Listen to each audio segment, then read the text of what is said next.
Hey, everybody, welcome to another Monday evening show here on the Comic Art Live channel. I see number one Marvel fan knows what's up tonight because we're going to be talking about prop stores auctions, and anything that involves movie props is always of interest to Tom. And of course, Marcus was there to get us started, wondering where everybody was at. But yeah, we got a good show. We haven't actually, Chuck hasn't been on in about a year, it feels like. I was looking back at past shows, and I think he was on show like 240 or something like that. And we're in the 80s now. So it's been a while, so we'll get the scoop on what Chuck's been up to with Prop Store, and we're going to preview some stuff tonight. So let me bring Chuck in. He's in a new location. The man of mystery moves around more than anybody that we have on the show for these auction previews. So let's find out where he is tonight. Where in the world? I guess that's the Bob Layton thing. But no, Chuck is over at the Peterson Automotive Museum right here. I'm in the conference room. They call this the Founders Lounge. It's a very nice boardroom that they have, and I guess they use it for boardroom meetings and stuff like that. So it's got little racing cars and other things in there. But yes, we've decorated it with some of the props that are going up. We're having a auction preview tomorrow night here at the Peterson Automotive Museum. For those that can make it that are in Los Angeles, and we'll talk more about that. If you are in Los Angeles and you want to attend this after getting excited about things that you're seeing here, I'm more than happy to get you in tomorrow night. Drop me a line at chuck@propstore.com, and you're on the list, my friend. We want to make sure we get as many comic art folks here as possible. And it's going to be a fun night. We'll talk a little bit more about who our special guest is, very comic art related. But yeah, that's where we are today. We've got a few things here. We've got some Star Wars artwork. Oops, sorry, I'm not good at this reverse thing. Star Wars artwork, Risky Business. That is Tom Cruise, and this is the original artwork for. He loves it when you tickle him right there. Yeah. Thinking his best. And then, of course, this is for you, Bill, right here. So this. I know. I'm so jealous. If I was there right now, I would be putting that on for a photo op. Would you? I would.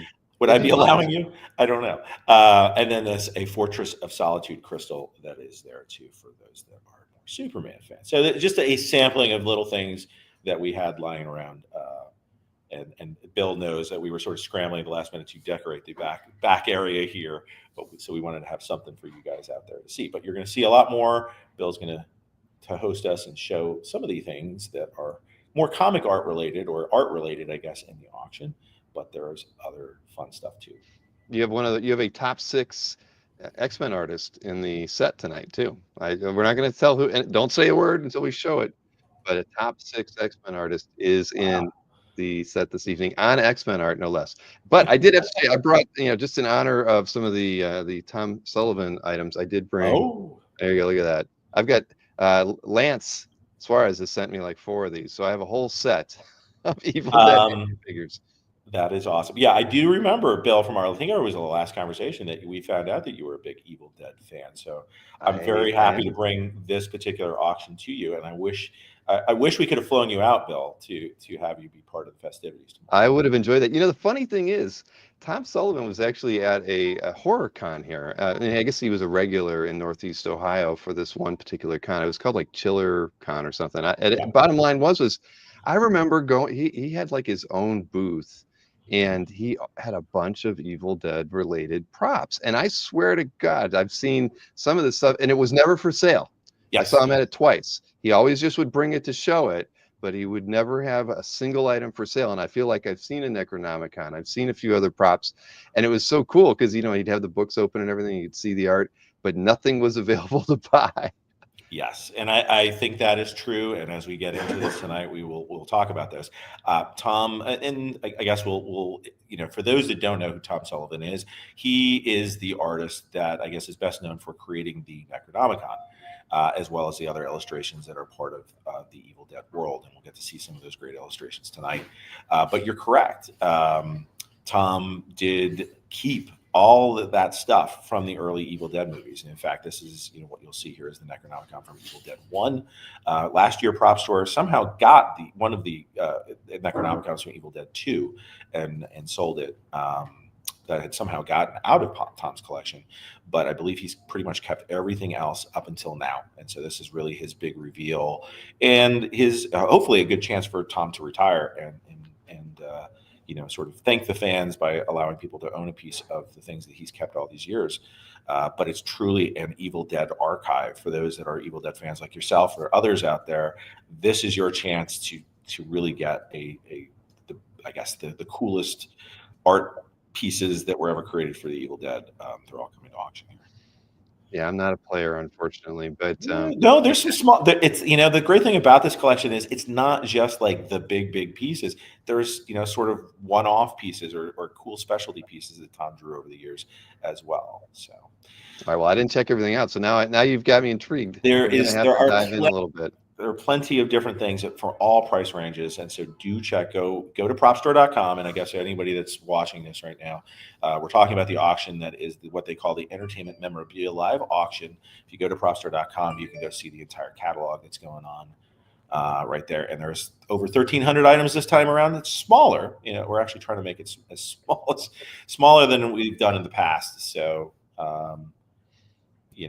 There should be something for if you're an Evil Dead fan, yes, there's stuff in there, but there are many other titles as well. There are, and I just threw a link in the chat. It's in the show description as well, but for those of you who want to browse along or check things out on your own, you can go through and follow that link. The auction is from the 26th through the 28th. That is correct. That is correct. What's the process, for registering to bid and those sorts of things? Is it easy? You do it all online? Is there an approval process of any kind? There is an approval process. If you bid with us before, you can come back and we should have you already sort of registered or pre-registered in the system. So you don't necessarily, you'll need to register for this particular auction.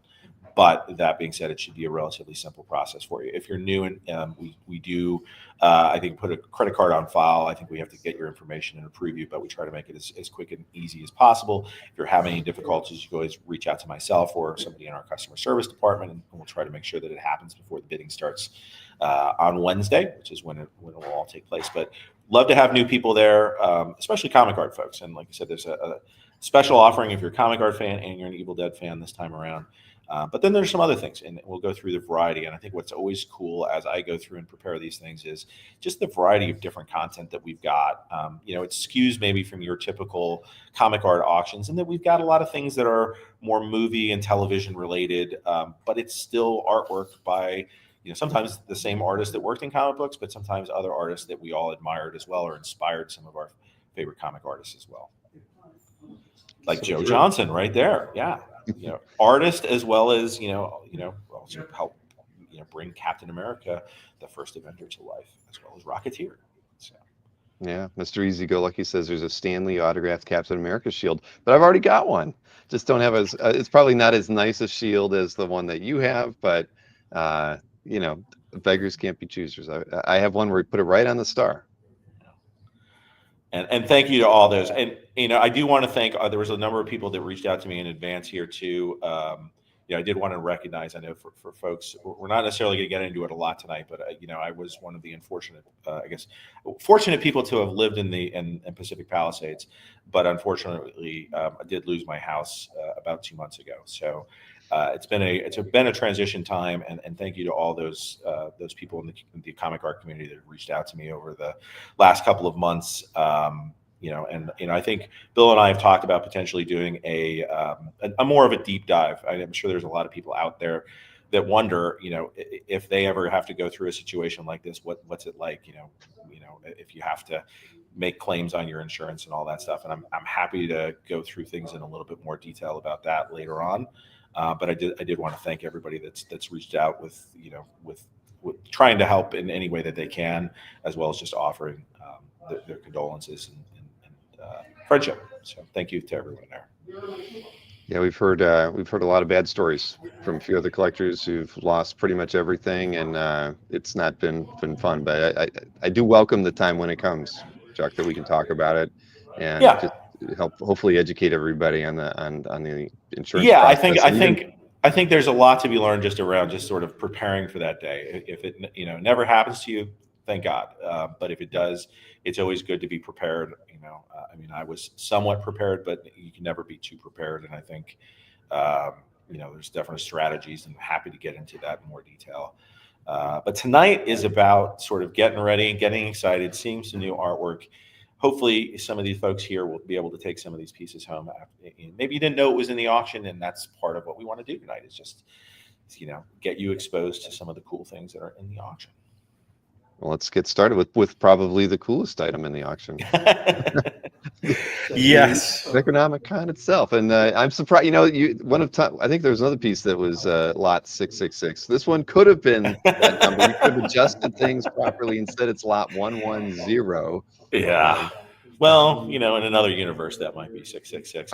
But yeah, so this is the very first Necronomicon. I think as the Necronomicons progressed, you had sort of the face that appeared on the front of the Necronomicon that it's sort of known for as well. But what's really cool about this is that Tom Sullivan illustrated each of the pages inside the original Necronomicon by hand. So these are all hand illustrated. Where a lot of today's movie making, they would have made reproductions of these, and they would have made multiples of these. This is the hand illustrated Necronomicon that was all made by that. And I forget what his process was about, like making the even the cover of this book. I know he sort of went through a process to create this, but this was all sort of created by Tom. It's funny as and I guess I should say this again, those people that are in Los Angeles, we'd love to have you come out to the auction preview that we're doing tomorrow night. And Tom, we're actually flying him in. He lives in Michigan these days, but he is flying into Los Angeles to be our special guest.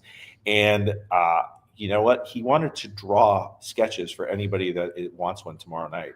And so Tom will be coming out with it. He is literally, I wanted to make it a big comic art event. He's literally drawing at least 100 sketches to be able to give out to anybody that wants one tomorrow after they meet him. So he's going to go up on stage, talk about his work on Evil Dead. You're killing me. He was the nicest guy. He came out to the Propstore offices. We had him out to do some videos a few weeks ago, and I got to talking to him, and I'll tell you a little bit about that. But he literally drew a sketch for every person in our office, and they weren't just like crappy sketches. These were really nice sketches. And so, when we said this, I was like, this was the nicest experience that I've had. I didn't expect to come to work and get free comic art, and I think everybody else didn't either. So we decided to sort of open that up, and Tom was more than willing to do that for everyone that wants to come out tomorrow night. So if you want free comic art and you want to meet a legend of the industry, Tom Sullivan, come out tomorrow, and you'll get your very own Tom Sullivan sketch, and that's going to be pretty awesome. But the other thing I didn't know. Take photos, please, Chuck. I would love to just something, give me a feel for the event. Yeah, if you actually go into, I put the one that I got. If you go into my calf, I posted it over the weekend. So if you go into my calf, you'll actually find the sketch that I just posted that I got from Tom. And so you can sort of see at least, that's what his quote unquote quick sketches look like. They both pretty awesome. But yeah, I learned when I was talking to Tom what I didn't know. So those that don't know Tom Sullivan's career, he grew up in Michigan, and I guess he was part of that group. There's sort of that group with Bob Layton and others that were sort of in Ohio. And hey, there it is. Look at that. So that was my Tom Sullivan sketch. Some people got Necronomicons. My shovel. Yeah. Oh man. Wow. Yeah. Carry on. Yeah. So, but yeah, I guess he got started in the 70s, was, sort of one of the independents. And I look back on his stuff. He got started with like Power Comics. I looked in, I guess, some of his credits. He had a story in Power Comics too. And those that were Cerebus fans, there was a comic called, Nucleus #1. And he actually did a story in Nucleus 1. It was a comic book story with Gene Day, I guess, wrote the story. And so he was part of sort of that same group of independent artists that was doing Star Reach and all these other things. So I got to talking to him about like people, we had in common. He's like, oh yeah, my mentor was Mike Vosberg. I'm like, what? I was like, you're my mentor? I've never heard of Mike being referred to as that. He's like, what do you mean your mentor was Mike Vosberg? And that's all sort of makes sense. He's like, yeah, Mike was working in sort of independent comics, and he helped me break into the industry. And so he did. And I didn't put two and two together. And then Mike, I probably shouldn't be telling this to people, but I figure I owe you guys at least another behind the scenes story. So I was talking to Mike about it, and he's like, yeah, he's like, when I, he's like, he started getting into these movies. He showed me this thing these sketches that he was working on. And I was like, they're okay. I was like, doesn't look like a great movie. And it was the stuff from the Evil Dead. And so he was just like, Mike was like, he was kind of poo-pooing it. And then, of course, it blows up and becomes the Evil Dead phenomenon that it is. And of course, you can't really poo-poo it. But, it's ironic that both Mike, you think about it, like both of them ended up sort of doing in movies, right? I mean, doing movies and television. Right, They became like the big horror guys because Mike did Tales from the Crypt for multiple seasons for many years and was kind of the artist behind all that. So great to see both of them. And it was also because I was talking to Tom and I was like, I see a lot of Bill Stout in your thing. Have you ever like sort of done, was Bill Stout one of your influences, or did you work with Bill Stout? And he's like, well, I went to one of his drawing classes. And of course, those that here in LA that know, like Bill Stout does like a weekly drawing class, and Mike Vosberg's a regular at that. And I guess he attended one of those things. But we got to talking about like, his influences. And, Wrightson was actually strangely not like top of his list, but he was like, well, of course I couldn't forget Wrightson. But he was just great, really nice guy. And hopefully tomorrow, those people that show up will get that same sort of experience that I did. Yeah. Well, take photos for me. Yeah, I will take photos, and maybe Bill, I will squirrel away a free sketch. I will owe you a huge favor if you can get.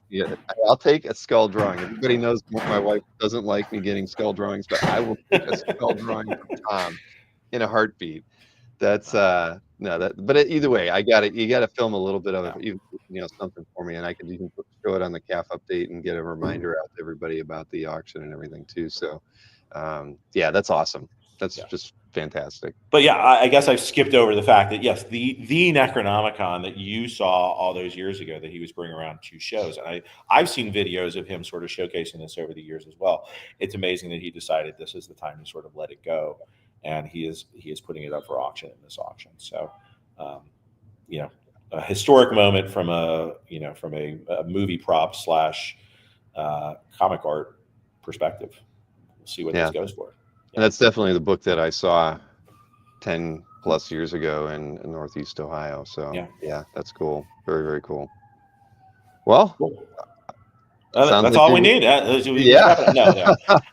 No, but for those that can't afford to buy the whole thing, I just wanted to point out, yes, we do have some individual pages on that you can get that were also hand illustrated. You could also take and frame up.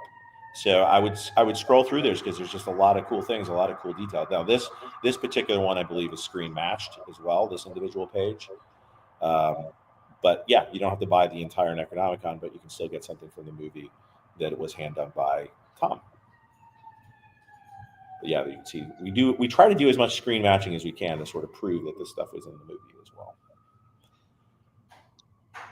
Nice. Pretty cool. Yeah. Well, I'm gonna have to be going through the lots now. I thought this was fun. I thought that was fun too. And this one's the 666 one right here. Yeah, that's the 666. Well, you can only have one 666. Why not have multiple heads in the 666? But I think this is Tom's annotated script, which I thought was kind of neat that he just decided to draw his own illustrations for the script. Pretty cool. Yeah, no, that's awesome. Yeah. Annotated script, and it only starting at from 79. Gosh, man. Yeah, that's crazy. Yeah, I was thinking like what was going on in Vosberg's career back then. I guess he was doing She-Hulk probably around the same time that Tom was doing this work. And I think Mike really didn't get into the movies until a little bit later. So in some ways, I guess Tom sort of got into the movies a little bit sooner than Mike did as a regular thing. Oh, see, this is Yeah, you got the annotations and all that stuff. Yeah, for collectors of movie scripts, this is like the ultimate movie script. You not only get the handwritten notes, but you get the cool extra drawings as well. Yeah, very cool. And it's already got the bids on it too. Doesn't surprise me. Okay. And it looks like a Zine cover from '79 too, right? I mean, I read many of those back in the day. Yeah, well, I mean, I think that's the world that he was working in. All those guys were sort of just knocking out the old black and white market there. Right. All right, here we go. There it is. Is this the number, the top 7? Is that what you're saying? Top six X-Men artist of all time, Werner Roth. Werner Roth, yes. So there is some traditional comic art that is in the auction as well. So just wanted to make sure we pointed that out to people. This page is from X-Men 26. Believe it or not, Bill, did you know I used to own this complete book? This was when Oh I used to no. own all of X-Men 26 and all of X-Men 28 at one point in time. What was interesting on X-Men 28 is when you really look at it, it's credited to Dick Ayers inking. It is not. There's no way that is Dick Ayers inking when you really look at it. But 26, I believe, is. So I do think this is sort of traditional. But this is one of the better pages in there. It's good to see all the notes and everything like that. But the infamous Kukul Khan, which became Submariner in the wasn't that the name for Submariner in the latest Black Panther movie? But yeah, so this is I thought one of the better pages. I do not own that. Unfortunately, I sold the book and it got broken up.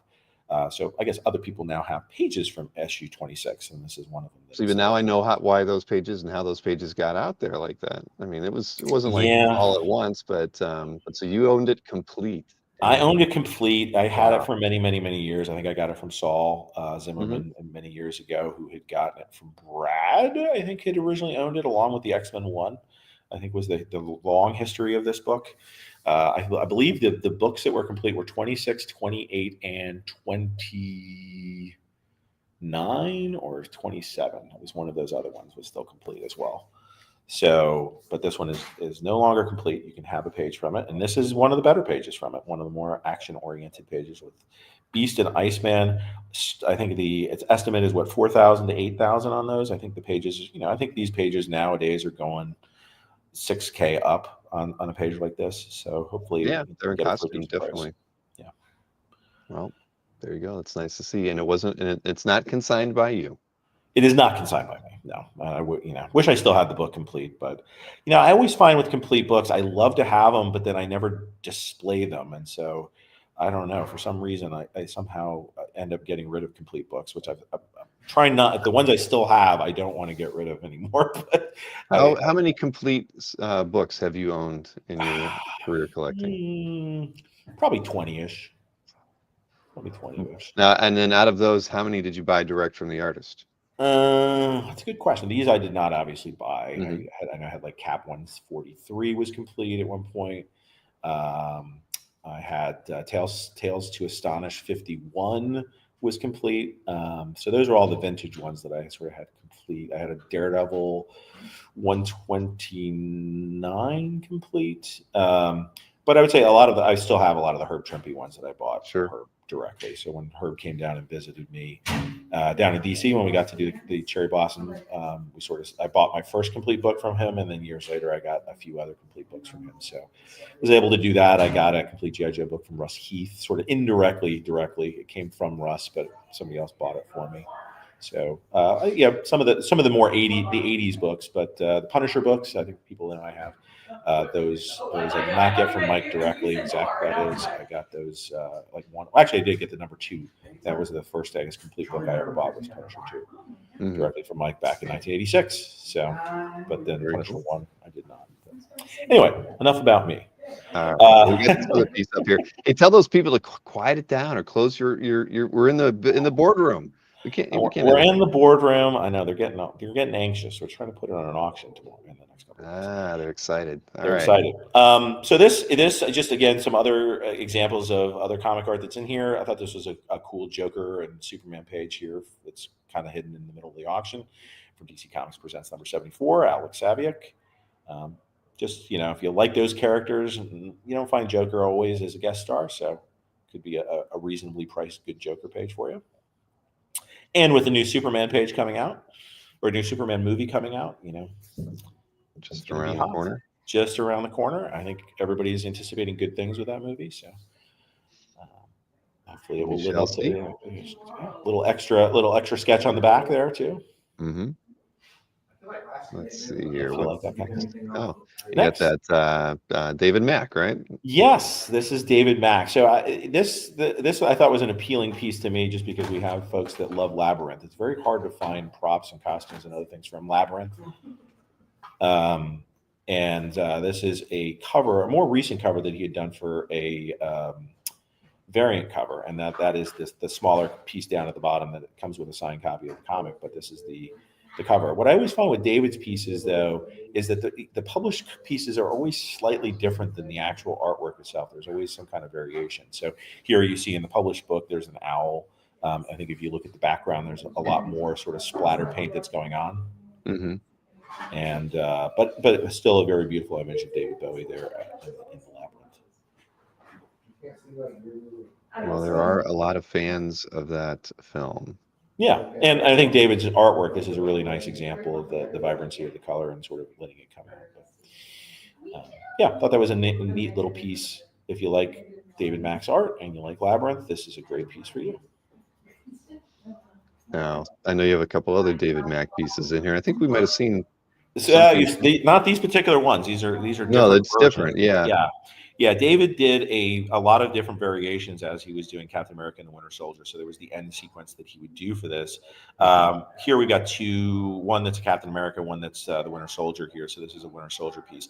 The final Winter Soldier piece didn't have sort of this this type of background to it, but it was kind of the reverse image on the black as well. Mm-hmm. But it was sort of another variation of this that he was working through. So it's sort of neat to see. But they went with a little bit more simple, I guess, just focused on the figure as the final version of this. And then there's, if you want to show the Captain America one, which I think the Captain America one is really cool. Again, not the final version, but I think it's just a very dynamic. And I think you see his work on the cap design or the cap costume design. Just think that what he did with sort of making the stars pop on the costume in his sort of very shadowed version of Captain America was pretty cool. And I think this one's, with the color, he's experimenting around with different colors. I think ultimately they ended up going with, I don't know if they did any, I think it was all black and white. I don't think there was any color in the final version that they did, but here he was playing around with the idea of incorporating red and black as well into it. Yeah, I think it was all, I don't think it had any red in it, if I recall, but that's cool. And both have bids to get started, but they have reserves on them. I think the reserves met on the Winter Soldier one, if I'm correct. It's sort of, yeah. Oh, yeah, it is. Yeah. So and the Captain America, maybe in one more bid and it'll get there. But I like both of them. I actually like the Captain America because it's very bold when you see it on the, it fills up the entire page on that. And so when you frame it up, it would look pretty fantastic. Agreed. Yeah. And here we go, Ralph McQuarrie, sort of a classic here. So we've got, I think, 2 Ralph McQuarrie sketches. So we typically, Propstore always has some kind of Ralph McQuarrie on this. This is a Princess Leia outfit, not necessarily the costume that you're used to seeing her with, but sort of similar to the one that she wears at the beginning of the movie. And as people know, with Ralph McQuarrie's designs, obviously there was, some were adapted directly, but some of them were just alternate versions of that, all put into the lovely book that was done many years ago by Mr. David Mandel, as well as Brandon Allinger and Wade LaJose. That was the art of Ralph McQuarrie. And I'm sure these pieces are featured in that book somewhere. You can always cross-reference them there. But this is just a nice frontal image of Princess Leia. For some reason, I don't see as many Leia images as I do other characters like Luke Skywalker or Darth Vader. So, I guess I would call it rarer version, but I don't think we've offered as many Leias in the past. So this is a nice frontal view of Leia, and similar to what you sort of remember her with, but a slightly different version of her hooded costume. Now, it's not signed. How do you authenticate the pieces like this? I assume the provenance, you have all that kind of stuff. I'm just curious because given that Brandon Allinger, who is our COO, was one of the co-writers of the Ralph McQuarrie book, makes it easy. pretty sure it's pretty sure he's the expert on I would assume so as but yes, no, Brandon actually wrote not only the Ralph McQuarrie book, but he did the Star Wars costumes book as well for it was Abrams, I believe, that they were doing these books for. But he did that, and it ultimately has sort of become the Bible for Star Wars costumes. So, So I guess as far as I think there you go. You can also see that there's the sketch from Ralph McQuarrie. So I think that's all you need to see. Yeah. would say, when you go through our catalogs, they do their research. We do a lot of screen matching. We do try to find behind the scenes pictures. I'm not sure where this particular behind the scenes picture came from, but I'm sure Brandon in his files, I mean, they're the who ones else who who else would find that? I don't everything. know. Right. Yeah, yeah. But he found it, so there it is. There's your proof, but I'm sure it's also in the Ralph McQuarrie book as well. So And we have one other. yes, so that's a little bit of Luke from behind. Now that one does have the RMQ, which is how Ralph would sign a lot of his other pieces there. So it's more of a not his full signature, but his initials there. So yeah, so you've got a Luke, you've got a Leia, ready for action. I guess this is the Luke staring off into the distance. You wonder if he's like looking at sand dunes or where he is in the mind of Ralph McQuarrie. But it's kind of like Luke on top of a hill, sort of looking out onto things. And I think that's what they're trying to portray here. And I do, vaguely remember that scene in Star Wars where he is kind of looking out onto the sand dunes. Well, that's cool. But it gives you also a good shot of what his gun would look like. You put a little extra attention on the gun itself, looks like. So let's get a few bids on it too. A few bits on it, yeah. And then we have Masters of the Universe. Yeah, I wanted to show again. So you saw the prices. Star Wars is obviously going to command a pretty penny, but then some folks are fans of the Masters of the Universe. It's coming back. They're going to have a new Amazon series that is He-Man and the Masters of the Universe. So if you're a fan of that, did you know Ralph McQuarrie also worked on some of those concept sketches for this?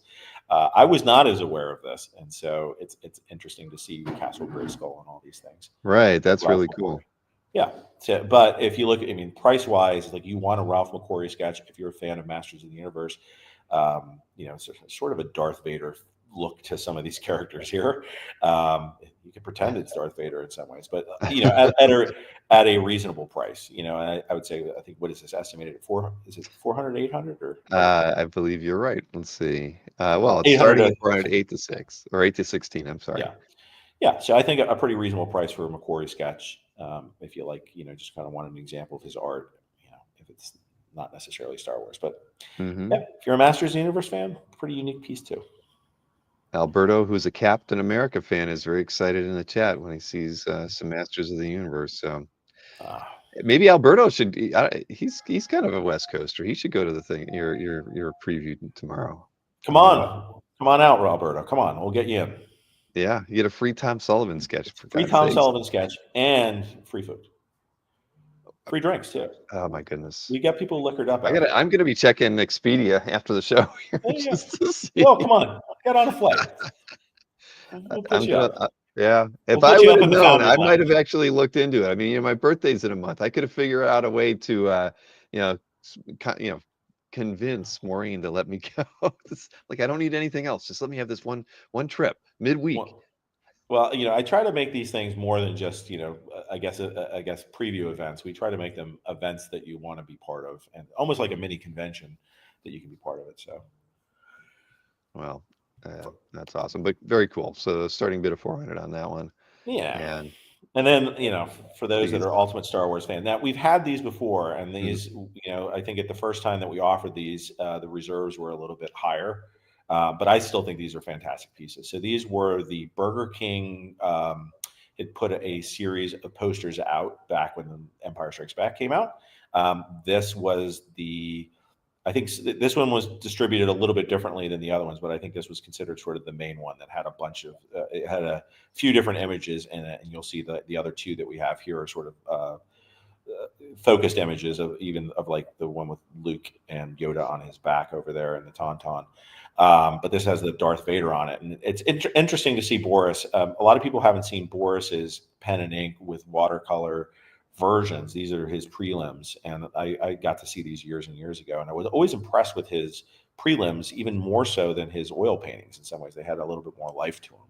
And when you compare this to the final version of this, I think in the final version he only has one lightsaber. Here you kind of have, I guess he technically doesn't have two lightsabers, but it looks like he has two lightsabers that he's holding up there.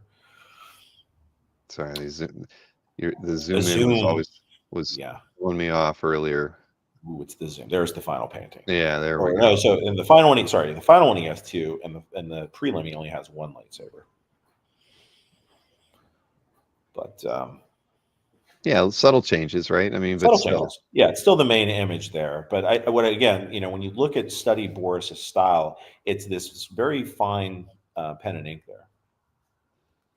Well, it's nice to see his pen and ink line work. And Yeah. we're so used to seeing Boris's paintings, so that's cool. And I know we have a couple of other ones here too to look at. Yeah, I like this one as well.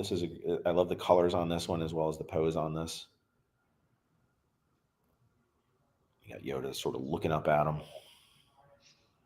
Yeah, I love the fine line work, just the color washes that he's laying down in the background for that. I mean, it's fun. I mean, he's getting a lot I wouldn't say little effort, but he's not like over rendering to get the great lighting effects on this piece. No, he's just a master of these like, I don't know, psychedelic. I don't know how to put it, but he's always got an interesting, like, very, I guess, unique color palette that he always chooses. I guess it's Frazetta inspired, but you can always tell a Boris piece from the coloring. All right, let's see. There was a third Welcome, one. Nick. Welcome. Mr. Barucci, 40 people watching, but only 21 likes. That's wrong, Nick. Come on, we can do it. We should be at least 30 before Nick leaves. Everybody, he Yeah. can't leave. That's the rule right now. Nick has to stay in the chat until there's 30 people who have thumbs up the show. So come on, get your like on and take care of us here. Nick can get back to work. So this is the third and final This piece, is the right? third. Yeah, I think there was at least one more poster in the series that we do not have the prelim Okay. for that we're selling here, but there's three out of the four, or 3 out of the 5. I can't remember how many exactly there were. So maybe somebody in the chat knows there, since it sounds like people are familiar with these Burger King posters. Well, it's interesting, even as like prelims, roughs, concept pieces, he put a lot of work into it. I mean, I'm sure this might have been the final thing he had to get approval on before he did the final paintings or something. But Yeah. because typically a rough or whatnot wouldn't have these are just beautiful. The lighting's fun. Yeah, it's an interesting technique on his coloring that we're just not used to seeing. Yeah, Jeff Jeff said there confirms. were 4. Yep. Yes. Well, thank you, Jeff, for confirming that. Yeah, I knew there was one that we didn't have, but still cool. Pick your favorite. And they are framed. They come in these boxes. I think they're on illustration board, if I'm not mistaken. Okay. I think they're in these frames. You can take them out, obviously, as well. But they are pre-framed and they kind of stand up like little shadow boxes, which is kind of neat as well. What was the overall size on these? Here we go, 15 by 20, at least for this one. Yeah, that's about right. I mean, they're a little bit larger maybe than normal comic art, but they go pretty much to the edge of the frame, so you get pretty much all art in the framed area. Nice. All right, so let's. I know we've got a few matte paintings in, at least that you. Yeah, we don't have to drain these, and I think we've talked about these before. So this one's we've got Matthew Jurisic, which was one of the sort of premier matte painters. And so for matte painting, for those that haven't joined before, matte painting is sort of a lost art of movie making, where instead of having to create all these very intricate backgrounds and create them from a 3D perspective, they would put the matte paintings in there and they would superimpose either photographs or the rotoscope the images in there, and so that the live action was happening maybe in the foreground, and then you had these in the background, and it sort of created an image, as saved them the time and money of having to create these elaborate backgrounds. But the remnants of those is sometimes incomplete pictures because part of it was masked out, but then you also get these really incredible details in this. And so this, I believe, this is Blade Runner, where I can't remember if it's Harrison Ford that was like hanging over or something, hanging on one of these things. But you get these, this was an incredible cityscape when you really look at the detail on it. And these things are huge. I don't exactly know what size this one particular is, but they're at least like 4 feet wide. So they're really, statement pieces. And I would say of any of these matte paintings, there's one from Logan's Run. I'm not sure if we showed it this time around, that I just absolutely love. It's just, you put it on the wall and it's definitely a conversation piece, and you can frame these things up. But we have a variety of different ones. I think this is Blade Runner. I think there's a Ghostbusters one that we're going to go to. I can't remember which ones we selected for this, but there's a number of these from different films. And truly, Matthew Jurisic was one of the top matte painters out there. And to have one of these examples, to pick your favorite movie and you can have an example of it. It's just it's pretty cool. It's something different. So it's a good cross of, again, movie and art fans all in one. It just makes you want to go back and watch the movie and see if you can actually pick out that how these were used, because that's amazing. I mean, that's not what I was expecting when I was trying to find the still. So Yeah, so I'm going to comment on some. I've seen people talk about Mr. Mandel's hunting down of the artist that made the Burger King. It was not the Burger King posters that Dave hunted down. He was the Burger Chef posters that Dave hunted down. So Dave does not have the Burger King posters by Boris. He has different artists' Burger Chef posters that are also very, very nice. But for those that are sort of following the story in the chat boards over there. and apparently there's a video posted up here that that people can watch. Is that true? Is it up? Is it on? I don't know what Tom was talking about there. We do have a video of, I believe, some of the Matthew Yurcich stuff. Yes, so I do believe. Okay. There's one. If you go to Prop Stores, we've got Instagram, we've got TikTok, we've got a number of different videos as well as YouTube. We try to make a lot of different videos available for you guys to learn a little bit more about some of the props and costumes and artwork and other things that are in there. Take a look at those, and then those that are referencing Dave Mandel, Dave as well as Ryan Condal. Do the Stuff Dreams Are Made Of podcast, which focuses on movie props. It's really about collecting, but it's also a chance for them to come in and talk about things. So they come in and they do their own version of an auction preview. I'd encourage you to go to their YouTube channel and check out some of the fun videos there. We had some fun making some of them. I think somebody would reference the Star Wars video that they did recently with the Chewbacca's bowcaster, which we'll get to a little bit later, which is a lot of fun. Yeah, they do a really great job. I mean, they're a lot of fun and far too knowledgeable about that area of fandom and collecting. But it's wonderful. It's great to see. They're both they just do a great job. I mean, I've enjoyed every episode I've watched. Yeah, and this, I believe, is the Ghostbusters one right here. I believe. Yeah. So it almost looks like a real cityscape, doesn't it? Well, when I first saw it, I thought, is this a photograph touched up, until I zoomed in on it and I realized, no, it's not. It's just an amazing amount of work for something that could have been done. Couldn't they have taken a photograph and just blurred it a little bit? They could, and in some cases they do. On some of the matte paintings, some of them are modified photographs, and I've seen this even like with Norman Rockwell paintings too. Sometimes he'd paint on top of a photograph, and sometimes they do that to save some time. Is that they'll start with a real cityscape and then they'll paint on top of that. I'd have to go into the details on this one to see how much of this was, if there was any photo. It does look like there would have been some photographic reference on this particular one, but it does. Right. But yeah, as you go into it, it does look like all hand painted there.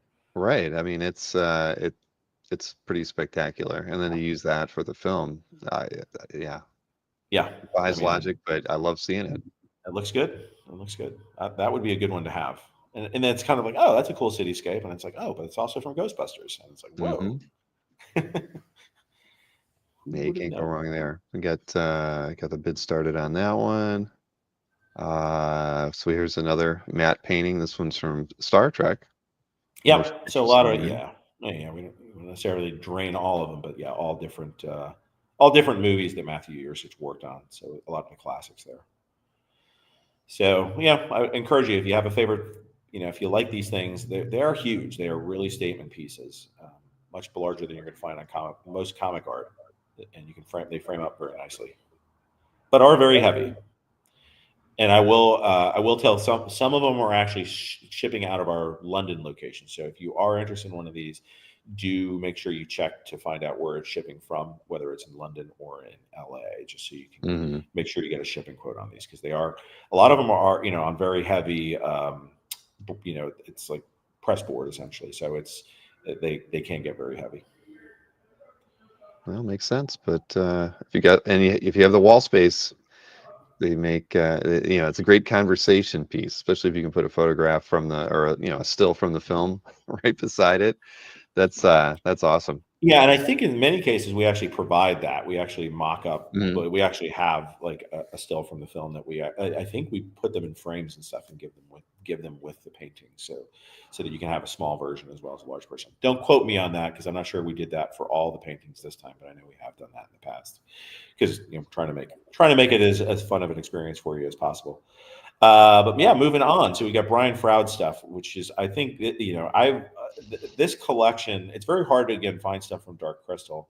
My understanding is that this collection of artwork that came out back in the 1980s, and so it was sold back then. This is the first time it's been publicly sold. So I think some of this work is just amazing. I mean, it's very detailed.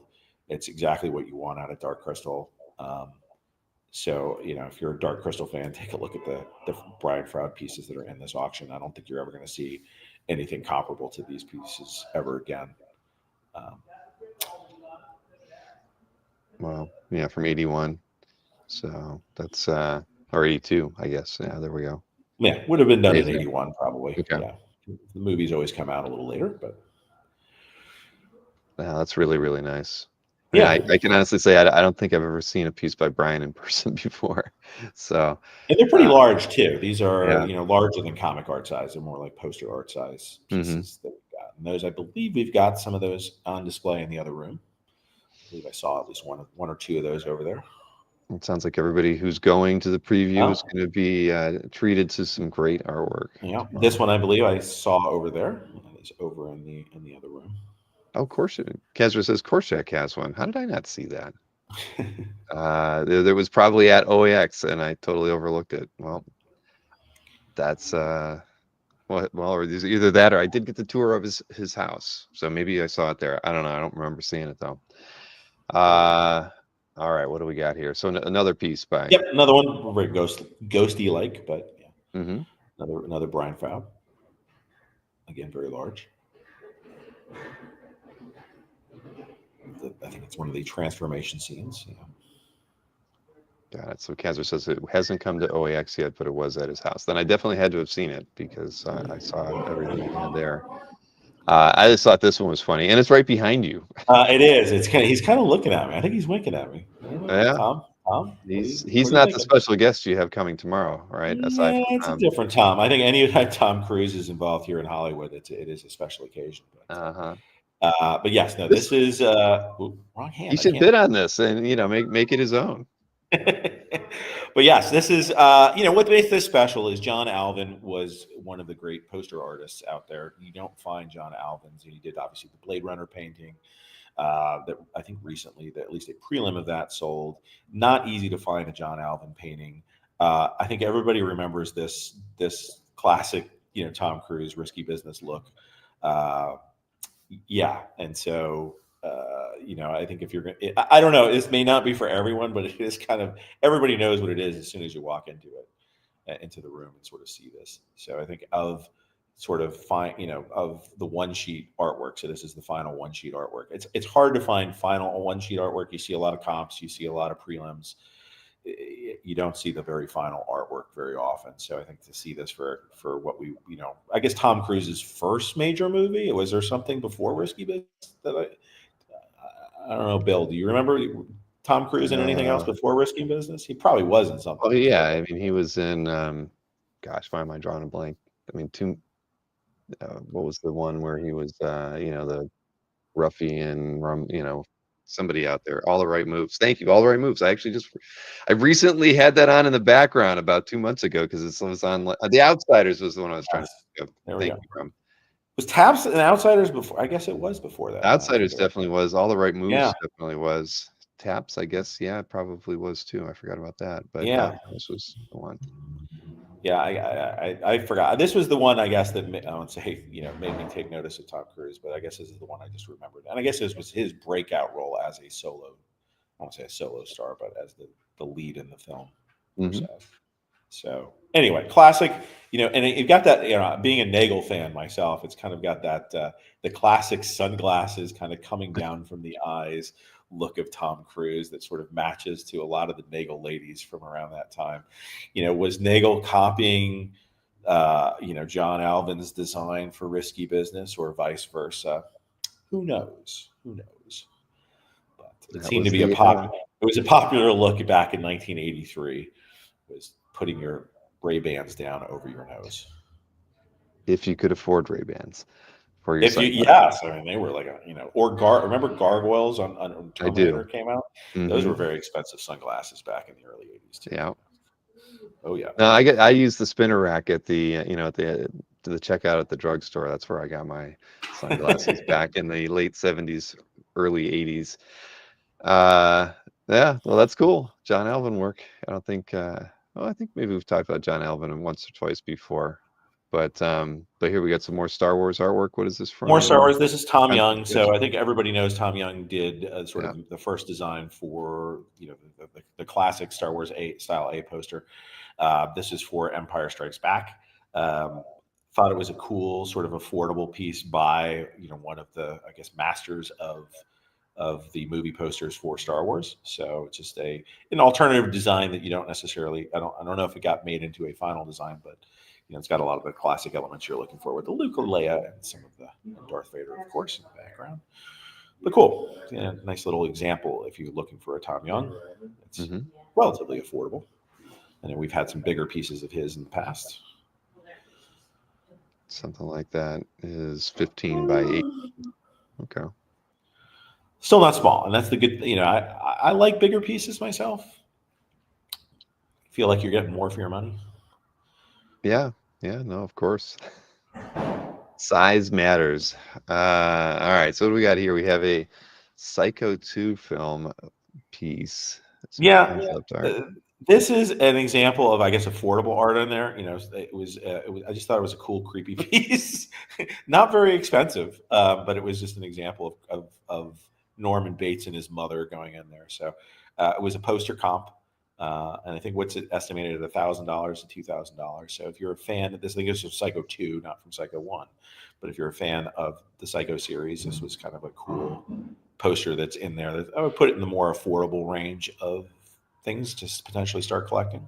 Mm-hmm. Yeah, let's see. What was it? Yeah, you it's 500 to 1,000. Yeah, not even. already at 500, so it's Yeah, guaranteed to hit the it's guaranteed to low. sell. But but again, probably not going to. If you're wanting to sort of dip your toe into getting into poster collecting, this is a piece. If you like this movie, and it's not, it may or may not be for you, but I did not see Psycho 2. I did see Psycho 1 though. it's got a little Psycho one in it too. All right, now I thought this piece was pretty cool. Return of the Jedi storyboards from '83. So that's, I mean, come on. I mean, this is a The lot, and classic scene. Yeah. of course, right? I mean, and I think they're well done. I mean, the follows the film pretty well, and yeah, these are awesome. Yeah.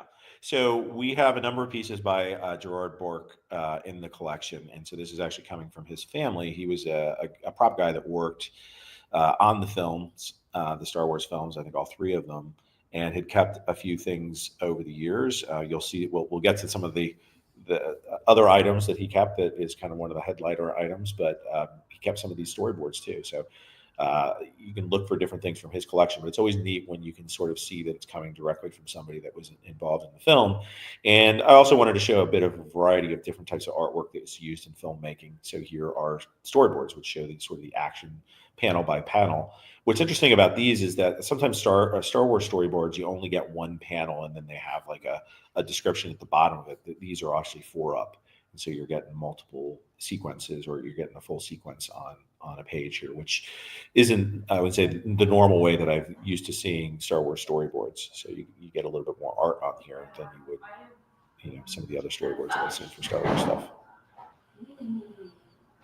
So they are a little bit more pricey. You do get a few of them in there, but there's a lot of drawn things in there. I wouldn't suggest cutting them up into single panels, but they're almost each of them is framed. They don't do that in this side of fandom, do they? Typically, no. I mean, typically we do not see that, but I mean, I wouldn't be surprised. I've seen it with Frazettas, unfortunately, where there was. Yeah, no, that's happened a whole lot, but but that's how they were selling them back in the day. I mean, that cut up, but selling them in those sheets like that. I mean, everybody was doing it. It seemed like. Yeah. Oh, I forgot you had these in here too. So these are Dark Crystal Dark stories. Crystal, yeah. Some other ones similar, but different. So again, so if you're not a Star Wars fan, but I mean, look at the detail on those. I was gonna say that the contrast between the previous set and then these. I mean, the other ones were so loose and just trying to catch the mood of the action, and this one's almost all about details in the scenery and the landscape. Yeah. So same collection, obviously different artists, but you can see the variety of, I guess, differences in storyboards. Sometimes they can be very loose. Sometimes they can be very detailed. Uh, and almost you can imagine the scene. And these are about as detailed as I've seen as far as storyboards go. Some great work there. Yeah. Yeah, the architecture is done really well. I like it. And these are Mike Plug. So obviously, those who were fans of Ghost Rider or Werewolf by Night, Mike Plug had his, similar to Mike Rosberg, had his movie career as well. Mm-hmm. All right. Now, we've saw something very similar to this recently. Yes. So I think we've You're had one of familiar with these. that, right? Yes. This is so for those that we've had one of these before, and I think this is, from what I understand, this is like the sequence from this holiday special that has made it out. So this is the first appearance of Boba Fett from the holiday special. But he's only got four fingers there, doesn't he? Yeah. Okay. Yes. Yeah, I'm not quite sure he was supposed to have only four fingers, but yeah, this is a good good picture of Boba Fett from that. Everybody, the holiday special is a classically bad thing that everybody always refers back to, but it did launch Boba Fett's career there. So good to have an example of that. Like the Stormtrooper has 3 as well. They kind of look like Mickey Mouse in the back if you kind of look at them. Yeah, it does have that feel to it. Accuracy back then wasn't what it was all about there. So. Yeah, they didn't have the same level of oversight that they do today. Lucas on everything, maybe. Yeah. But a nice image if you are a Boba Fett collector. I think this is kind of a must-have to have one of these, and this is one of the Boba Fett ones. So looks like it's already up to $37.50. So well on its way. Yeah, now, and then another animation thing that people collect in the movies is Jurassic Park. There's the Mr. DNA sequence, which we've seen before. This is one of the rarer sequences with the Brontosaurus animation cells in there. So if you like animation, you like movie stuff, could be for you. But neat that they do, for some of these live action movies, that they had these animated sequences that were kind of buried in the middle of these movies. So, artwork plays a role even in the creation of the movie. Mm-hmm. Yeah. Oh, yes, and this one, which is my favorite. Again for animation. So people will recognize that is Leonard Nimoy. This is actually coming from Julie Nimoy, who is Leonard's daughter. This was gifted by Matt Groening to Leonard Nimoy after the show was done. Leonard did 2 episodes of The Simpsons. This was the second one that he was in. This was sort of a parody of the X-Files. So for people that remember, he goes out, there's a alien that's in the woods, and they're like, he comes out at night, he's like, I think it's like, let peace be, it's this high pitched voice, and it turns out they find it, and it turns out to be Mr. Burns wandering around, and with his eyes dilated, after he goes to sleep, but he's the alien or something like that. So this is the big reveal scene with Leonard Nimoy finding that Mr. Burns is the alien. I love this episode. I watched it a couple different times, and it's actually, if you go to the bottom right corner, I believe it's inscribed to Leonard from that. For Simpson cells, you very rarely see that. Fox was very protective. They did not let out the guest appearance characters. The only time they would let those out would be if they gifted it to the actual actors themselves, or at least that's my understanding, is that they, maybe they had some other excuses for letting those out, but they didn't want to let the likenesses out of other actors. So to get one that is inscribed to Leonard, that was given to Leonard, was such a great example of that. This has got to be one of the top Simpson cells that's ever been released out there in the wild. So if you've been looking for just like a once and done Simpson cell, this is pretty fantastic. Well, it's at $2,500. I have, I'm not up on the animation cell market, so I have no clue. But I'm not as either, but what I'm starting to see is I think there's been a renaissance of people. Like, these things used to be common. You'd be able to go to your local animation store and order one. I think that's all disappeared. That whole network of being able to order them from Fox is gone. And I think what you're starting to see is the better ones that people want, whether it be the couch gags or memorable episodes with certain characters that everybody wants. Those are starting to sort of stratify and go up and up and up. And so you're starting to see those go in the thousands or tens of thousands of dollars for really great ones. And I think it's, for me, it's like, I don't necessarily want to have a ton of them. This would be, if I had to have one Simpsons cell, this would probably be it. So, I could see this one going for a little bit, a little bit of action there. all right, now we got some Scooby-Doo Yeah. illustrations. Yeah, I think. Yeah, so it's interesting. So a while back, folks may remember, we did a Iwo Takamoto auction Yeah, for that's right. the Takamoto Foundation. Strangely enough, like after that, we were approached by somebody that had a sort of another stash of Takamoto sketches, and so they were done in basically a similar time. But the difference between these and the ones that we sold in the Takamoto auction is these are much bigger. These are larger. The ones that we had were typically around 5x7, and I think these are more like either 8x12, 8x10s, or 9x12s. So they were done on much larger paper and frame up a lot larger. But here, I think there's 3 groups of 10, and so I put together, sort of different characters, so that you'd have a variety of different characters. Obviously, Scooby-Doo, he was the creator of Scooby-Doo, as well as the whole gang. And so I think having examples of Scooby-Doo, but I think 2 of them have like the Scooby-Doo gang, and then I think there's one other one that has some other characters as well as the Scooby-Doo characters, because Takamoto was one of the main artists over at Hanna-Barbera for a long period of time. But we put them in groups of 10. I think the estimates on them were $1,000 to $2,000. So at $1,000, that's $100 each for one of these. To have Scooby-Doo sketch from the creator of Scooby-Doo, especially since they're all signed, I think it's a pretty good deal. These are great things that you could get and give away as holiday gifts, and to other friends that might want one of them. So take a look at them. Just wanted to make sure we pointed them out and brought your attention to them. I've dressed as Shaggy a few times for memes in the past, so I can relate. These are pretty cool. I could see you doing that. I could see you doing that. Do Uh, you have a van that you can drive around? I used to own a Volkswagen van, a camper van, 71. Yeah. Slept in it one whole year after college when I didn't have a job. But no, not quite the Mystery Machine though.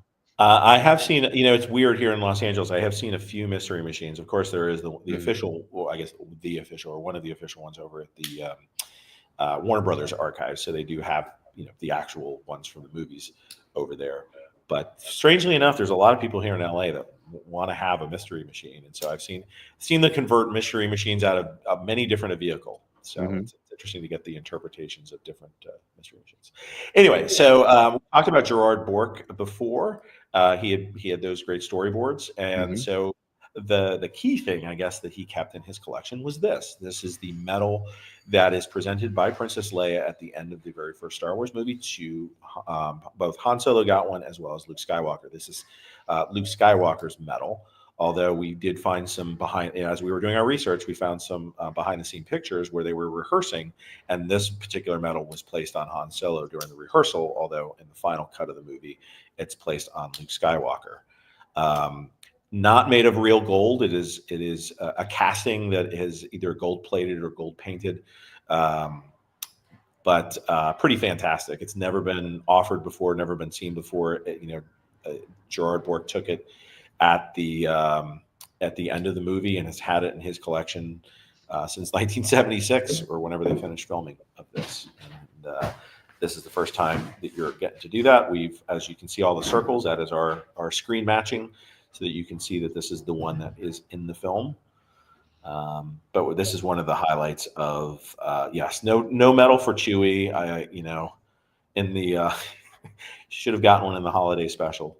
But yeah, if you buy it, you can. I wish Peter Mayhew was still alive, and you could. Somebody could give this to Peter Mayhew. But But yes, it is. It's still a memorable. When I think about this, there's just a lot of like positivity about that scene. It's just like the glee of the entire movie. It's like everything sums up. It's a happy ending, and that's what you think of when you see this medal. And I think that's the cool thing about having a prop like this is just it elicits that memory of that scene, and it was just a very positive scene at the end of the movie there. Well, somebody's very interested in it at 200K to get things Yeah. started. Yeah. Well, it'll be one of the highlights. The bands were made out of like a British military tie. A necktie is what we think it is, but although it could just be part of the uniform. But interesting to see how this thing was constructed. It was probably made on the fly, where they were like, "Hey, we need a couple medals. Who's Hmm. got some medals? Who can make some medals real quickly?" So threw something together, and this is what they came up with, and this is now what's embedded in our memories at the end of that movie. Well, somebody's going to be happy when they walk away with that. Yeah, and then this is the other sort of key piece, I guess. Also Star Wars related, which is Chewbacca's bowcaster. So, it's funny. This was actually sold last year there was a Planet Hollywood auction by another auction company that sold this as a replica, and so most people just sort of bypassed this and didn't notice it. But it was really noted. If you look at the base of this, there's this kind of weird extension that is on that. And as we were doing the research, we realized that extension was done specifically for the Return of the Jedi.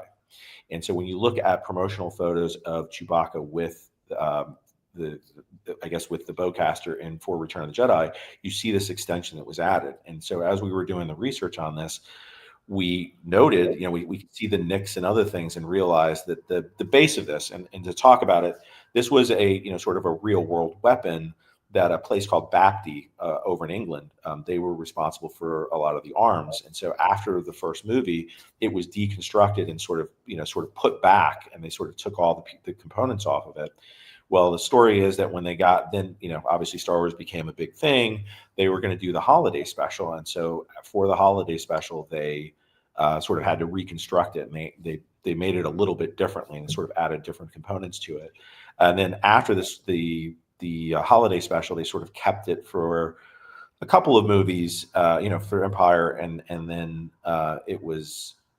I guess for Return of the Jedi, because Peter Mayhew was so large, the theory is they added that extension so that it would go into his armpit, where before it was just kind of, it was a little bit too short for him. So they added that.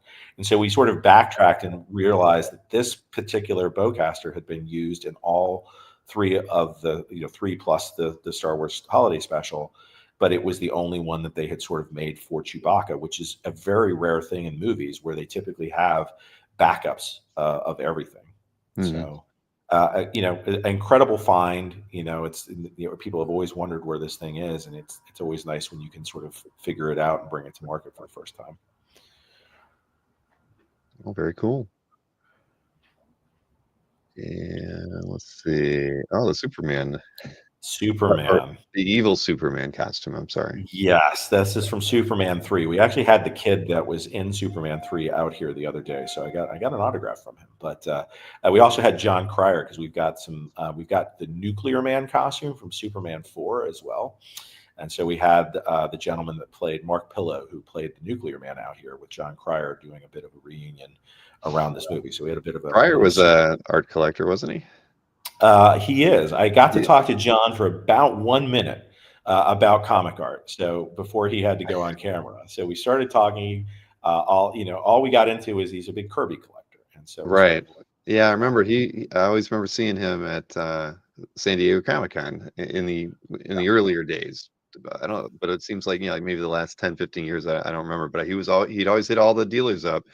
He'd stop by Berkey Stable and Albert Stable for sure. And yeah, Yeah, that's cool.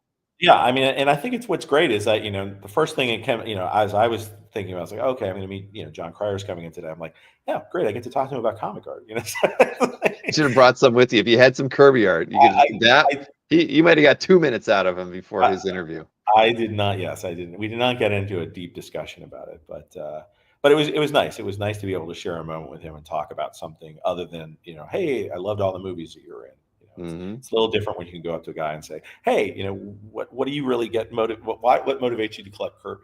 So anyway, yeah. So Superman 3. This is a complete Christopher Reeve costume that we've got for sale. Very rare to find something of Christopher Reeve's. May not be everybody's favorite Superman movie. This is the evil Superman. This is what they call a color E costume. So it is the darkest of the colors, where he's drinking. I think he's drinking at the bar and he's getting drunk, and he's getting as evil as they can get. So it turns a bit purple. The belt is a little bit more orange than it is yellow.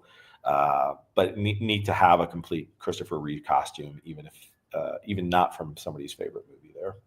There he is drinking away. Just how you remember Superman, the alcoholic Superman. But, Exactly. Hey, yes, but cool, very cool. yep. And it's got a bid on it, so it's moving Yeah, up. I mean, to be honest, it's just so rare to find a complete Christopher Reeve Superman costume like this. I would, I think it will go for a little bit more than that too. Wouldn't be surprising. And then to balance out, we've got a Batman too. So we just did sort of an official Batman auction for Warner Brothers not too long ago. This was another piece outside of that. It's hard to find the early costumes, Batman Returns and Batman costumes. They disintegrate. This is probably one of the best examples of a Returns costume that we've seen.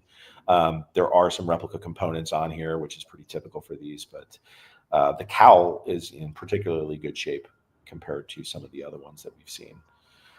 So yeah, always nice to have. I think everybody's favorite Batman is, I don't know, not everybody's, but most people would say Michael Keaton is their favorite Batman now, despite all those early years of people hating Michael Keaton. But yeah, I think everybody, this would be, I like the costume for 2 better than I like the costume for 1. It was just a little bit more sleek and chiseled, and I think it presents really nicely. Hmm. Christian Bale did all right too, but Yeah, yeah, yes, we don't want to put down any of them. Some people like Robert Pattinson. So. I Who's your couldn't watch. favorite? And that's people in the private chat. Who's your favorite Batman? Oh, I couldn't finish the Robert Patterson one. I just, I got about 80% of the way through, and I was just like, I just can't watch anymore. It's just not going where I thought it was going to go. I'll I tell you though, tried. I went that Batmobile that they had in there. I actually That saw was. it the other day in person. It is huge. The thing's like giant. It's like a car and a half. It is. Oh, I like Adam West. There we go.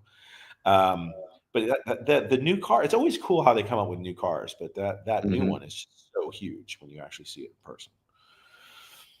Well, we have 3 votes, and none of them identical, so it's a toss up right now. Yeah. Then here you go. There it is. Yeah. There it is. This is Bill. This is made for Bill. It Um, really is. Yeah. so this came from Stan Lee's collection, personal collection. It's actually autographed by both Chris Hemsworth and Stan Lee on the side. That it was from the first Thor movie. What's different about this one and pretty cool about it is I should play with it, but I don't really want to mess with it without any gloves on.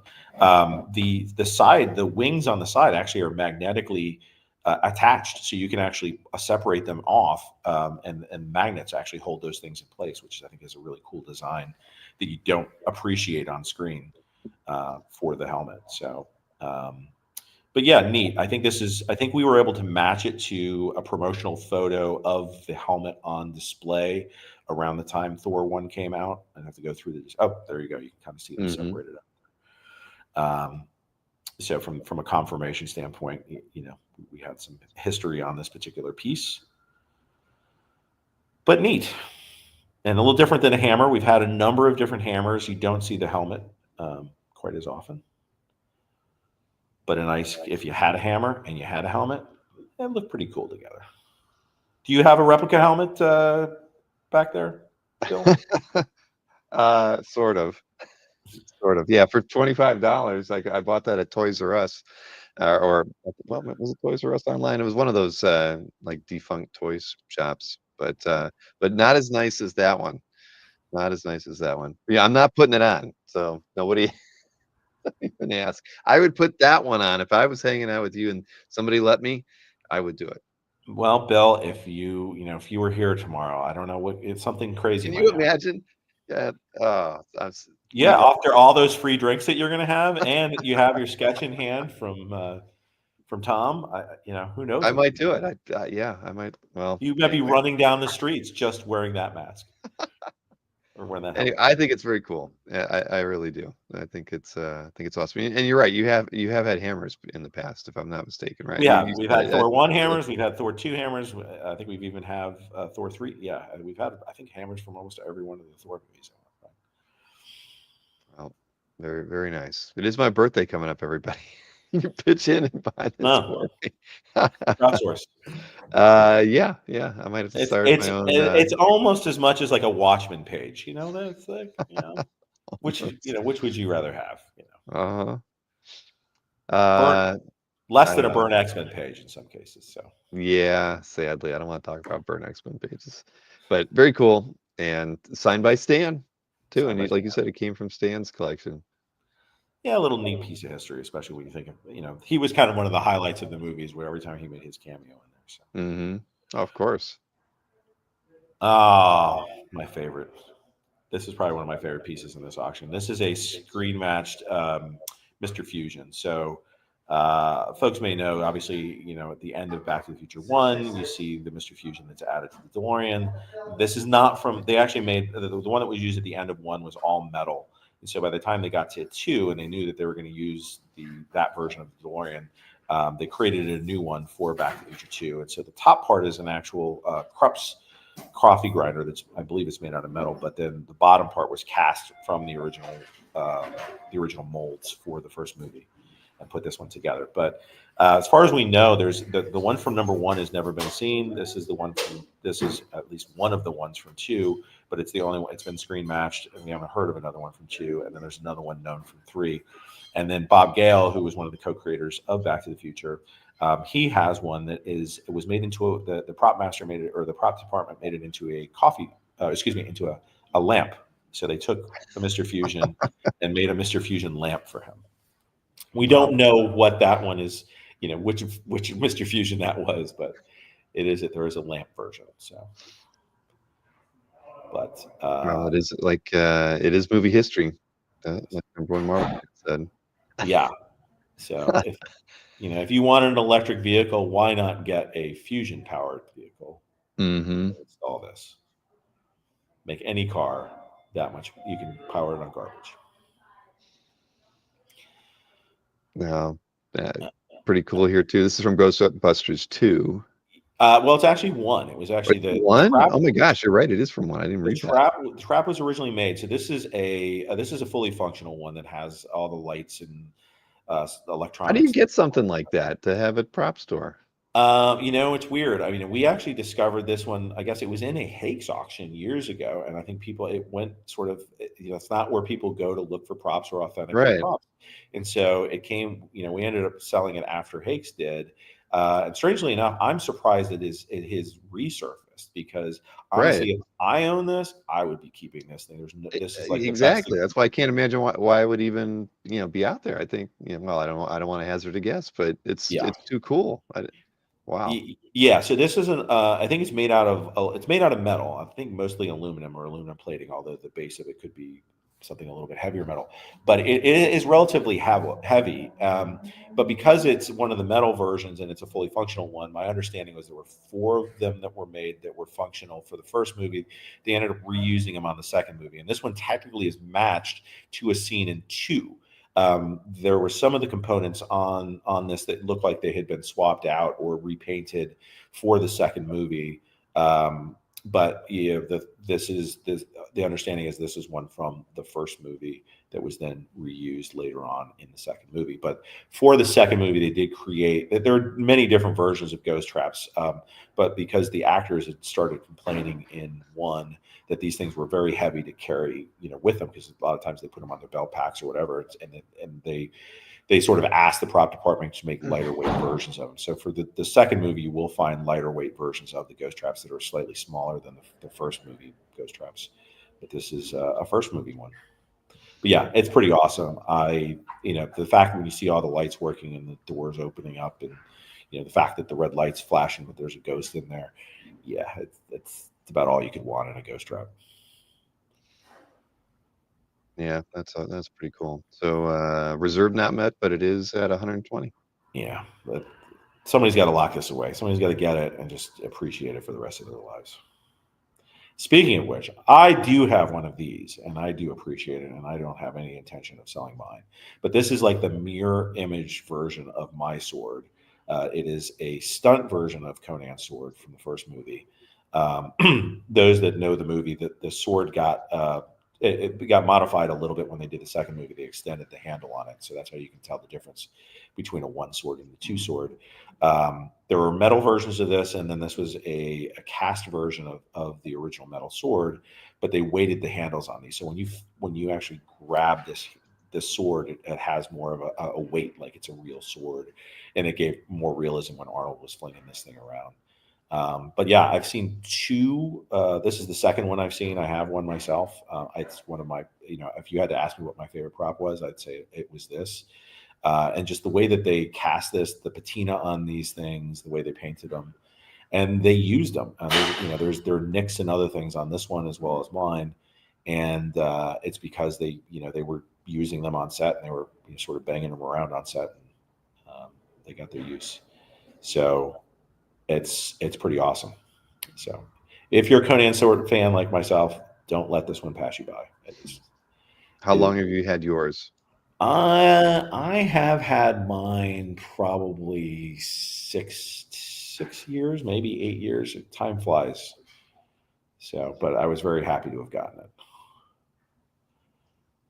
Well, that's pretty awesome. Oh, look, and I go through the site often, and I didn't even notice the Google alerts and the text alerts. So you've got numerous ways that people can be reminded when a lot is closing. Yes, and again, you can phone bid during the auction, but we do try to make it easier because people always ask us, like, how many lots per hour do you guys run?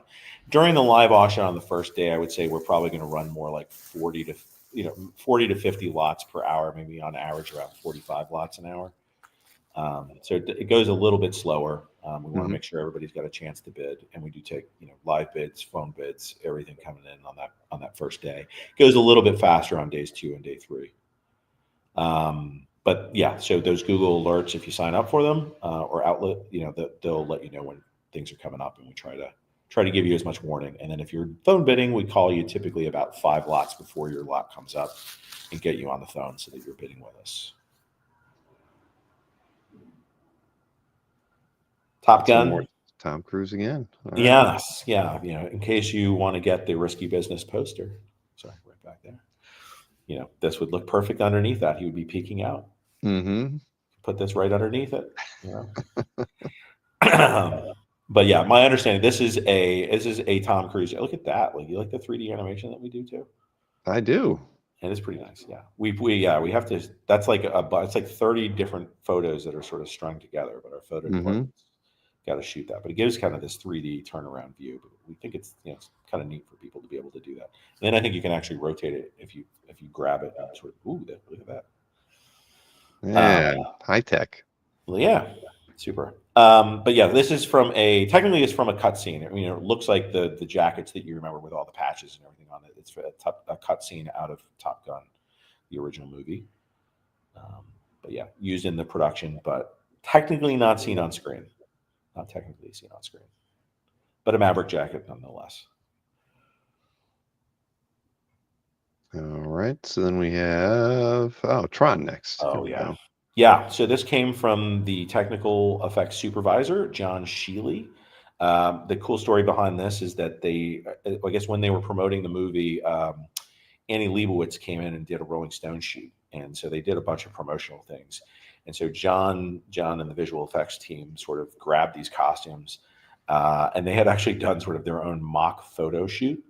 And so this is a Tron. There's also the Flynn costume that was on the cover of Rolling Stone that are up for sale in this auction. But it's I guess, mostly complete costume. You don't typically see the boots. You don't typically see the shoulder pads with the Tron costume. But it is the Tron. Each of the characters had their own unique pattern to it. This circular thing with the 4 dots in the middle was Tron, and then he had his own version of the helmet as well. So presents really nicely. The gloves, the belt, and the disc on the back need to be you need to complete it, but it looks, I'd say pretty good as it is right now. But it was, a special effects marvel back in the day of how they filmed this and then added the colors later on with the Codalus. But look at the back. That's a Sid Mead design on the back of that. Mm-hmm.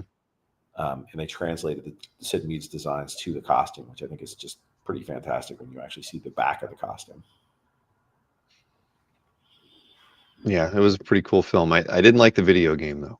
Never could figure. You mean the arcade game or the Atari version? Yeah, the arcade game. Yeah. Oh, I had that arcade game. I actually had one of those, and it was the day that I actually mastered that, and it started repeating. When you get to the end of the game and it starts repeating, Mm-hmm. that's when I knew I needed to get rid of it because I finally mastered the game.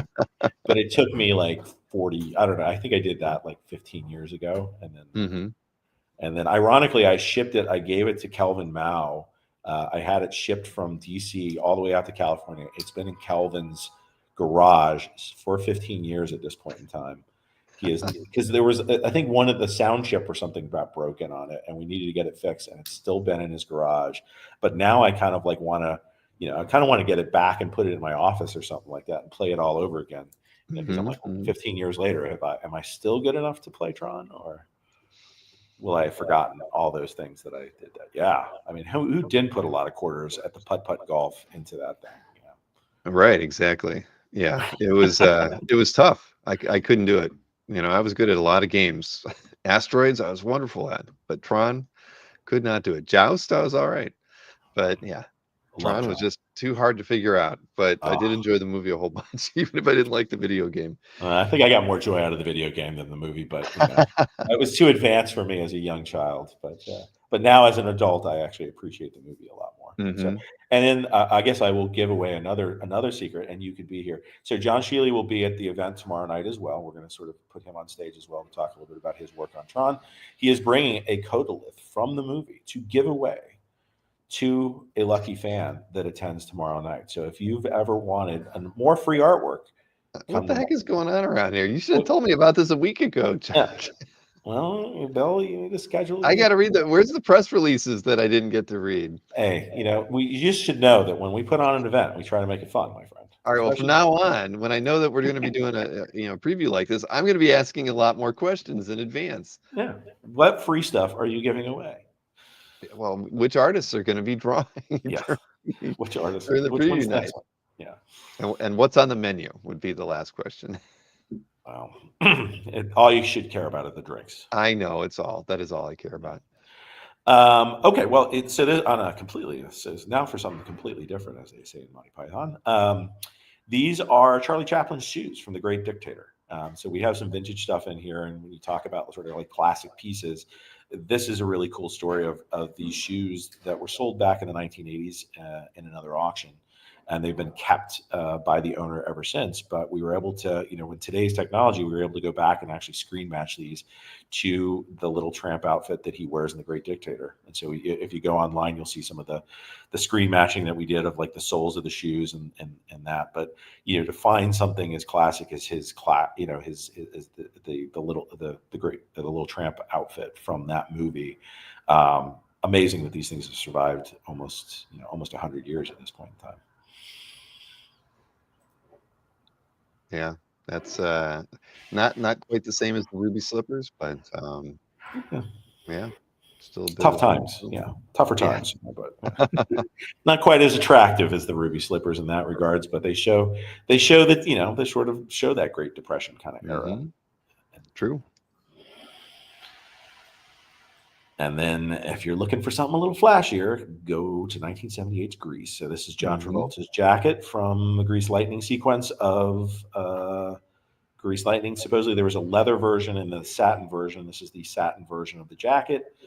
He wore a satin version to the premiere as well, which I think we had some pictures of, although we weren't able to screen match that. It's harder to, sometimes you can't always screen match, although you think it is something. It is labeled on the inside for Mr. Travolta, as you can see right there. And I think it was also, I believe, the director took a look at this and helped authenticate it as well. So very neat piece. And we also have Sandy's dress as well in here, if you're a Grease fan. All the cool different things you can see. that's cool as well. Yeah, And we only have one other item to look at. that's all right. Oh, this guy. This is Gonzo. Yeah, so Muppets from Space, one of the later Muppet movies. Uh, but we find out the origin of Gonzo, where he is an alien. And so Gonzo gets struck by lightning, and so that's why his nose is all fried in this one. And of course, when he gets struck by lightning, his eyes light up. And so this is actually a light up version of that. Not many Muppets out there whatsoever. They've always been very protective of getting those out there. This was sold in an auction many years ago. And it's coming back again in our auction here. But if you've been looking for a Muppet, this is a rare opportunity to find sort of one of the key Muppets that's out there. I was just going to ask you if you had sold many of these in the past. No, we had the two old guys that were that sit in the rafters. Mm-hmm. But we have not. No, we don't sell many Muppets. Actually, if you're lucky enough to go, and I think everybody is invited to do it, if you go to the Smithsonian Museum in Washington D.C., I believe the Henson family donated almost a complete set of different Muppets to the Smithsonian, and they rotate them through. So if you're lucky enough to get sort of a behind the scenes tour over there, you'll get to see all the different Muppets. But yeah, every few months they rotate the different Muppets that are on display over the Smithsonian, and it's pretty incredible as well. Yes, Statler and Wardolph were the old men, and Jeff knew it too.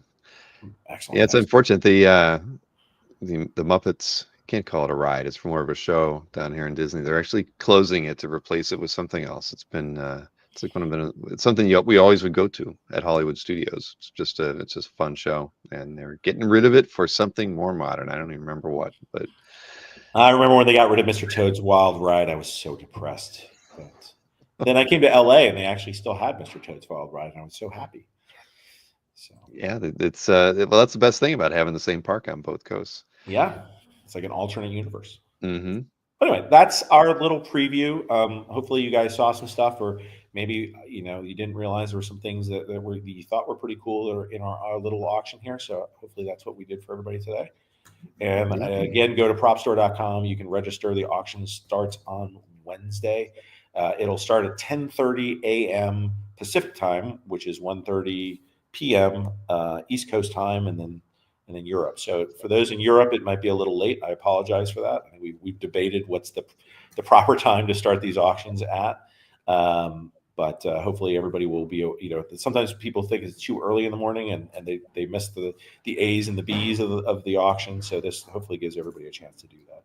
So yeah, thanks for everybody there. Yeah, it's thanks for all the good wishes, both for the auction and for me personally. Really appreciate it to everybody. And I know I didn't get a chance this year to go to the OAX this year, and I plan on going down there and seeing a bunch of people. But yeah, we missed you.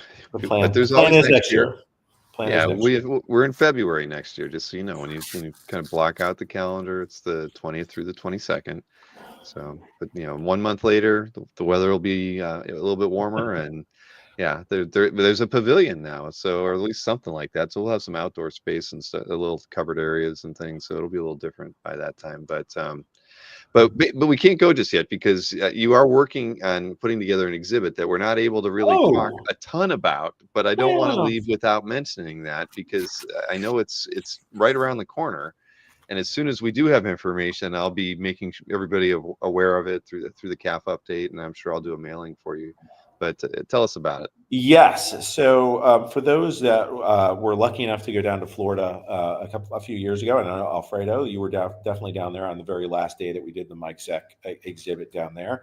The Indiana University, which is my undergrad alma mater, was kind enough. It was interesting. We were just sort of talking, and when I went to school in Indiana. There was a school called the McCullough School, and that was the art school. And so when I took art classes as a freshman and sophomore, I would go to the McCullough School, and that's where our drawing classes would be. And I did sort of all my art classes. When my dad was younger, that was where it was his grade school, and so it was originally he grew up in Bloomington and actually went there. So there's a whole history. And so, as I got to talking to them, what it's been converted into now is a museum. And Hmm. so they've been looking at, different things that they can put on at the museum there. And we got to talking about the fact that the Zek exhibit was already set up. Indiana University, believe it or not, has a large comic book collection. And I would, even though when I was a student there, I was not aware that they had an endowment of different comic book collections. So they wanted to showcase, to let people know, if you want to do research on comic books, we've got a large collection that you are more than welcome to peruse and to use. And so we were looking at it and saying, hey, why don't we put together an exhibit that focuses on, we'll use Mike Zeck as an example, but then we'll show all the great comic books that you guys have in your collection that Hmm. he did. And so what we're doing is actually pairing the artwork with comic books themselves and putting those in a spotlight and sort of showcasing those, but also we're punching it up a little bit with some movie props as well to try to make it a little bit more exciting for the new generation. So we've got a John Bernthal Punisher costume that has never been exhibited before. It's actually, I'm excited because I've had it, but I have not been able to actually put it on a mannequin, and it'd be the first time I actually see it dressed and on display. We've also got some GI Joe things to go with Mike's work for GI Joe, so it's a little different than what we did down in Florida. It's sort of a next evolution, and I've been really impressed with. Just the design work that they've done for making this exhibit space what it is. So I think it's really well professionally done. We did reach out to Marvel too because it's focusing on Mike Zeck's Marvel work that we're Hmm. doing, and they've sort of they I would say they've signed. They haven't necessarily blessed it. I don't want to say that, but at least they've been very kind to allow us to do things the way that we wanted to do them. So thank you to everybody over at Marvel for doing that. And but yeah, excited. It's going to be opening on April the 11th. I believe it's going to be running for almost a year. I should be going to Indiana myself to kick off the exhibit, and as part of that as well, we're going to have a slight. It's being dedicated to my father who passed away last year, and because he was a student there, I think they also wanted to honor him as they haven't really recognized the history of the building in some ways, and they looked at this as a great way of sort of recognizing one of the students there. So yeah, we actually have like a painting that my dad did when he was in grade school at McCullough School that we're going to put on exhibit as well. That just warms my heart that there will That's that, wonderful. I mean, honestly, Chuck, that's fantastic. I yeah. mean, what a great to kind of honor him that way, and then being able to put together a show that. I mean, this sounds incredible. I want to go to it because I didn't get to see the exhibit down here in Florida. I got to see it on two video clips, that one that you put together and Alfredo put together. So yeah, no, I don't think I want to miss this one, but at least it will run for almost a year. Yeah, it's going to be running over there. It's free to anybody that wants to go there. And it's correct. Michael Uslan, he is one of the people that donated their comic book Oh, collection there. So they do have some of the stuff. I think his stuff was mostly, although there could have been some Marvel stuff in it. I know when we originally looked at it, there was a lot of Batman stuff, and we were going to we focused it on the Marvel as opposed to like his 10 Nights of the Beast work and all that stuff. hmm, But yeah, I believe the other one's Ray Bradbury collection that's over there. So yeah, I think the other big donation came from Ray Bradbury. So yeah, strangely fantastic. enough, the other thing I learned, and this is the thing about Indiana University, did you know? Because I mentioned to him, I was like, I really love Crest. I love the like the Herb Trimpe's Crest versus Cavity Cruise. Like, Hmm. oh, do you have any? And I'm like, yeah, I do. I had all, well, I had, and we'll get into that, but I had a lot more of Herb Trimpe's Crest. They're like, did you know that Indiana University discovered that fluoride could be used in Crest toothpaste to help fight cavities? And I'm like, no. It's like we have a whole exhibit on it up at Indiana University in Indianapolis on the Crest campaigns that Of Herb course. Trimpe did. And I was like, you do? I'm like, how do I not know this? I went to this school, but I never knew that, the Crest, I love that Crest versus Gravity Creek, Of thing. course. Yeah. That's awesome. Yeah. Thank God, man. Well, Yes, and the Punisher costume down there.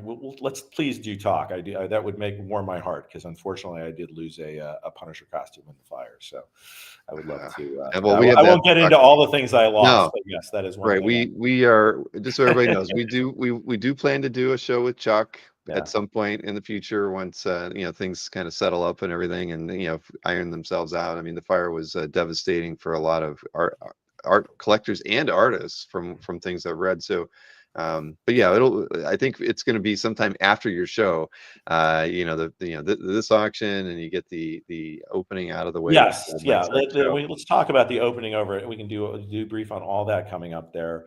And although fluoride might be controversial, and I guess Herb Trimpe's artwork is also somewhat controversial as well. But I will go on record of saying I love those commercials. I look forward to seeing them every Saturday morning to see what if the Crest team was going to beat the Cavity Creeps this week. I'm Mhm. glad that they did. Well, just my two requests for you then are tomorrow, photographs and film at the very least. If I can't get a sketch, that's fine. But for the tomorrow, but then also definitely whenever you do the opening, I mean, try to get some photographs and maybe a couple video clips from that too. Again, I'd love to be able to repurpose it and show it as a calf update to get people to go to the exhibition. I mean, anything I can Excellent. do to help. Yeah. And anybody in the Midwest, yeah, you're welcome. I mean, it's in Bloomington, Indiana, which is southern part of Bloomington, or excuse me, southern part of Indianapolis or Indiana, about an hour south of Indianapolis. Okay. So it's not that far. You can fly into Indy. Well, my mom, who is still in the Northeast Ohio area, and my aunt live in Columbus. So I was actually thinking of going to there to see them in late May. So this would kind of be perfect. It's, I don't know, it might be 2 or 3 hours from Columbus, right? Sounds like. Yeah, you usually drive about 3 hours to get to Columbus. So Okay. on Well, my there way you to go. DC. Yep. All right. Well, perfect. Well, again, Chuck, thank you so much. Have a great time tomorrow, hanging out with Tom. It's gonna be fun, and best of luck on the auction. Of course, I mean everything that I like. We need to hang out more often. This once a year thing has got to stop. But I know I'll see you at OEX next year. But either way, have a great auction tomorrow. And again, thank you for doing this with us. Best of luck with the Zek exhibit too. Yeah, and thanks to everybody for showing up tonight, and hope to see you guys in the coming year myself, and reconnect with all of you. All right, All right. bye, all. See ya.